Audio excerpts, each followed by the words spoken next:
السلام عليكم ورحمة الله وبركاته. أشما أركفوني أبولي وانكيا. أدو قمة شيفتو في أدو أمانو قابدي أويتو موتمان فدرالا رايا اتسابيا أكجرون. غندوري أمانانو أمارات هرچ آني جراني رايان اتسابيا نانو أمارا غوتون ما تكيهتي هرچ آني جراني جنو فانون فؤتي في كومين أمتا موتمان فانو هتشيسي أمتا تبوباسا رجل تاري akka irratti bobbaasaa ture haa ta'u malee har'a waraanni raayyaan ittisa biyyaa naannoo Amaaraa keessatti harca'anii jiran egaa wala fixanu maaltu nu dhibee nuti faannoon kun faannoo kana balaaleffana kan duraan sirni duraa otuu taa'u faannoon kun dhiibbaa guddaa nurraan ga'uuf deemani wallaggaan keessatti miidhaa guddaa qaqqabe faannoo kanaan fayyaa gubuu fi argaa turtani sooshaal miidiyaa irratti dabalataan immoo waraanni adda bilisummaa Oromoo warri haqaaf lolaaranu warri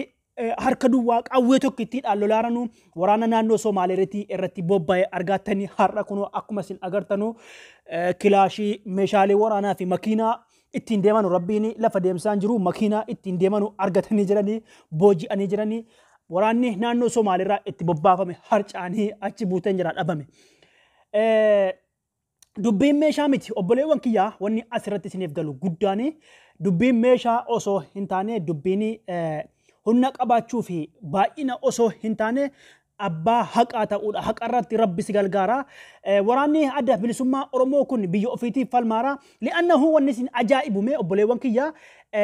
mee footoo kana argattan jedhee yaada booji'amaa kana inni dhiigaa miila ta'e harka ta'e footoon illee qulqullaa'u inni dhiigaara dhiigatti haqanii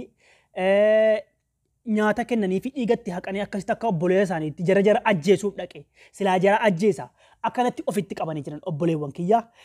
waboon wallahi wabooni seenaa guddaa hojjetaara shanee jedhamee kan arrafamaa ture seenaa guddaa hojjechuuf jiru maqaanfachiisuuf deema haa ta'u malee mootummaan kun mootummaan naannoo Oromiyaas ta'ee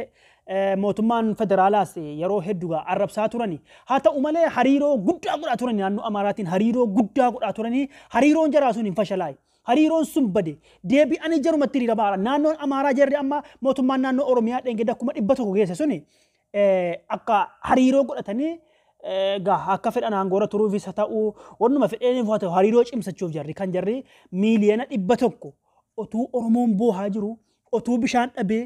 osoo nyaata dhabee akkanatti hongeen itti baay'atee gargaarsa malee mootummaa malee biyyi gargaaruu hin danda'u ni beekan jechuudha. Kana keessa otuu jiru miiliyoona 100 naannoo Amaaraatiif keessee jarri fudhatanii cumaanii faannoo hidhachiisanii Oromoo keenyatti bobbaasan jechuudha. Akkanatti obboleewwan kiyyaa innis fashalaa'ee har'a dubbiin jabaannaan raayyaan ittisa biyyaa naannoo Amaaraatti harca'ee jira. Oromoo kiyyaa nuti haqaan deemna tokko taana tokkummaa keenya jabeeffannaa paartii sanaa ati paartii kanaan waliin hin qeeqnu tokko taana warri paartii badhaadhinaa deeggartanus naannoo Amaaraatti wamti falmitanuuf hin jiru Amaarri jaruma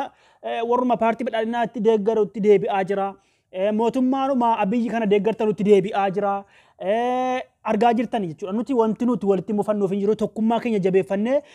Somaaleen wamti siin dhuftee nu miituus hin jiru faannoon wamti siin dhuftee nu miituuf hin jiru tokkummaa keenya jabeeffannee irratti hojjechuun barbaachisaadha siin jedha gama viidiyoo biraatiin walitti deebina kaa oduu bor waan arganneen waan gammachuudha kuni wanni har'aaf qabadhee dhufe kanuma nagaa naa jira galatooma.